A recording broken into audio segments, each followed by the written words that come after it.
Durante la década del 70 resurgió la preocupación por las situaciones de las fronteras con los indígenas, especialmente la del sur y la del sudeste. Y esto se debía a la necesidad de incorporar nuevas tierras para la explotación ganadera y por los malones, ataques rápidos que tenían como objetivo obtener el ganado como botín. Esto provocaba gran inseguridad en los productores. Como también por las aspiraciones chilenas, pusieron en alerta a las autoridades argentinas que consideraban estos territorios como propios. Además, Adolfo Alsina, quien era ministro de Guerra, mandó excavar la conocida Zanja de Alsina, que tenía como objetivo consolidar las fronteras y evitar los ataques de los malones. Pero el plan fracasó. Después de la muerte de Alsina, en diciembre de 1877, se nombró ministro de Guerra al general Julio Argentino Roca. Claro, y él era quien quería realizar una campaña ofensiva para evitar el reagrupamiento de los indígenas, y fijar la frontera en el Río Negro. Y Julio Roca comenzó su mandato en abril de 1879 y en mayo llegó Choel Choel y estableció el cuartel general, y desde allí se dirigieron a los valles cordilleranos. Y esta conquista incorporó 605.000 kilómetros cuadrados por territorio para la reproducción. Y esto también se entregó como premio a los soldados que participaron en esta campaña. Algunos lo vendieron y se volvieron en grandes tierras, en grandes territorios. Y los primeros gobiernos patrios que permanecían en luchas externas e internas solo realizaron campañas militares en los territorios indígenas, ya que necesitaban la expansión de las fronteras productivas debido a la expansión de los ganados. Pero el interior patagónico seguía siendo dominio indiscutible de los caciques. Claro, y en el siglo XIX el país se volvió mercado interno, y ya que las demandas aumentaban cada día más y favorecían a las materias primas y a los alimentos, ya que esto se volvía un mercado ineludible. Claro, y el crecimiento capitalista de nuestro país dependía del crecimiento del poder estatal, necesario para la sociedad civil. Esto aceleró la urgencia de crear un nuevo sistema de dominación estable que permitiera establecer el orden y asegurar el proceso de preservación del futuro.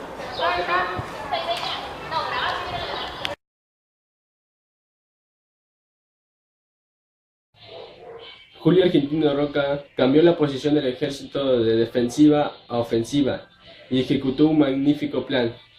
Mientras organizaba su estrategia, el Congreso autorizó la Ley 947, que consiste en la venta anticipada de las futuras tierras conquistadas.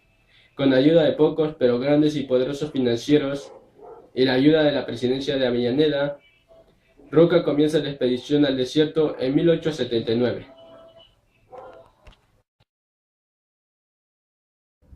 El plan de Roca consistía en 5 columnas, 2 que saldrían de Cachue, dirigida por Villegas, y otra dirigida por Roca. Otra columna que saldría de Trenque-Lanque, dirigida por Iliarlo Lagos. Otro que saldría de San Luis, dirigida por el general Recedo, y por última, una que saldría de Mendoza, dirigida por Uriburu. La columna de Roca se dirigiría al sur, donde la isla de Chuel establecería el cuartel general, y se dirigiría a través de las márgenes del Río Negro a Neuquén y a Limay. La cuarta división, dirigida por Uriburu, abatería a los indígenas del oeste, evitando la entrada a las cordilleras. Las 3 columnas restantes se dirigieron a la Pampa Central, eliminando a todos los originarios y haciendo que huyeran hacia las cordilleras, matándolos poco a poco mientras escapaban. Así Roca obtuvo la victoria frente a todos aquellos. Luego de un magnífico plan, Lo que más benefició las batallas fue reemplazar las viejas armas, ya que éstas revelaban de dónde provenía el disparo del soldado.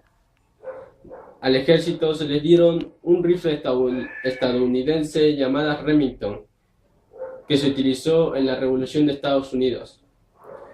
Luego,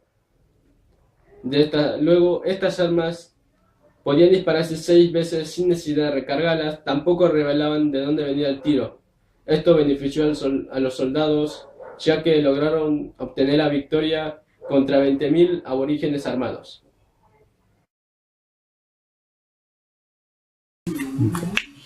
La campaña del desierto tuvo consecuencias. Una de las consecuencias fue la ampliación de las fronteras productivas, que se convirtió en una necesidad ineludible para el sistema.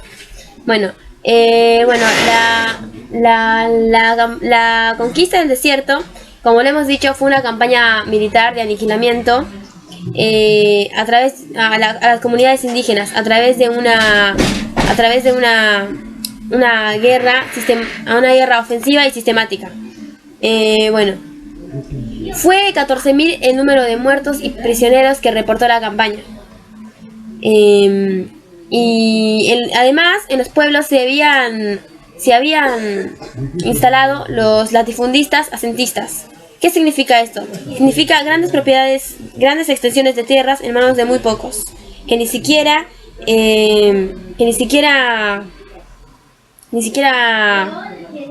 vivían en el territorio. Menos de 400 personas adquirieron más de 8 millones de hectáreas.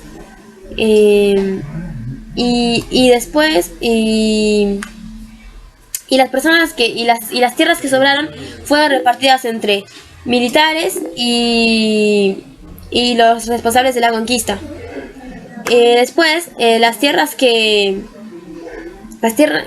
Los que recibieron pocas tierras fueron presionados para venderlas a los terratenientes, que eran los que poseían mayor cantidad de tierras. Finalmente la cultura indígena fue totalmente desintegrada y borrando su sentido de identidad. Sus caciques fueron asesinados o apresados, sus cementerios fueron profanados, llevándose los restos de los caciques de Culfucurá y Mariano Rosas, entre otros. Mariano Rosas, antes de morir, había dicho: hermanos, los cristianos cuando pueden matar lo hacen, y si mañana pueden matarnos lo harán. Y siguiendo con lo que pasó con la cultura indígena, además de que profanaron sus tumbas, una mayor cantidad de prisioneros fueron confinados en reservas o trasladados como mano de obra barata.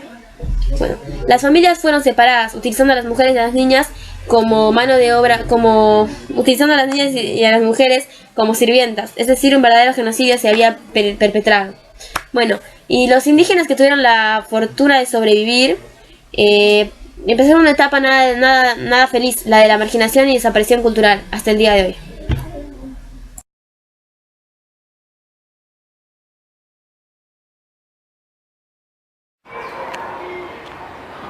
Adolfo Alsina cree que iniciar una campaña contra los aborígenes iba a ser una nueva forma de expandir los territorios de Buenos Aires y formarla como la primer potencia en exportar materias primas. Pero como ya se sabe, este objetivo no se concretó, ya que en un ataque de los malones contra la presidencia, de Adolfo Alsina, lo derrotaron. Esta fue la opinión de Alsina. Y ahora Roca Roca fue el que siguió la batalla la batalla de la campaña que había dejado inconclusa Alsina. En la opinión de Roca decía que, por un lado, él definió la relación de fuerzas como la cantidad de 6.000 soldados armados con los últimos inventos modernos de la guerra, para oponerlos a 2.000 indios que no tenían otra